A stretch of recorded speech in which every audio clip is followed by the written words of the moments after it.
Well, my question is it fair for workers to earn more on a Sunday than a Saturday, which in turn might cause less people to be employed? Is it fair? Sharon? Yeah, look, I suppose my perspective on this, Diana asked about young people, and I actually think that the vast majority of workers who would be working weekend work are probably by and large young people, and they're probably not doing it as a full-time job. And realistically, for most of them to pay rent these days, support themselves and feed themselves, they actually need a decent income. And I think the penalty rates is actually what makes it viable for them to do those jobs in the first place. I'd suggest you might want to be a little bit careful about cutting your nose off to spite your face, because it may become unviable if you take away a reasonable remuneration for them to be able to be doing those sorts of jobs. What about the argument that's being made that if more businesses open on Sundays, there'll simply be more jobs, and in the end they'll all be getting the same rates that they were getting on Saturday? Yeah, look, I'm not convinced that being able to pay a bit less, so you're not getting rid of penalty rates, the proposition is to make it equivalent to Saturday, is actually going to create more jobs. I think that the reality will be that people will maybe open, but they'll be using their existing staff and they'll be doing additional work. That's true.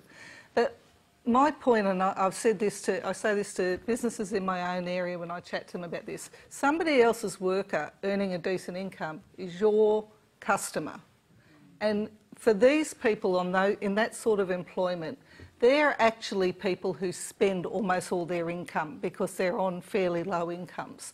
And so they're out there spending in the other businesses. And so I would just ask sometimes that we stop and recognise the interrelationship between somebody being a worker and also being a member of the community and a customer for other businesses. Let's go back to our questioner, Stephen. I know you represent a retail organisation. You can perhaps tell us what that is, and what's your response to what Sharon Bird is saying?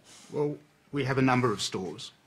I have absolutely no doubt if wages on a Sunday were to be reduced in line with a Saturday, we'd be employing a lot more people.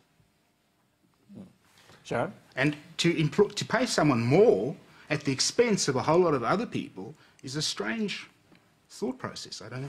Well, let's hear from both our panellists down here. Sharon and then Joe. Go ahead. Look, I think that the reality is we've structured our wages and the penalty rate system in order to make that sort of, if you like, vicarious employment an option for people. And all I would say is I understand what you're saying, but my concern would be that people will start to say it's not viable for me to work in the retail or hospitality industry or whatever it is anymore because I simply can't cover my rent.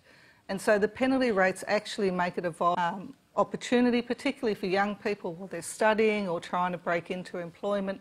And so I'm just saying that there may be other outcomes from taking those sorts of decisions that we haven't really considered, and that they may actually be perverse outcomes at the end of the day. Joe Hildebrand. Look, it is all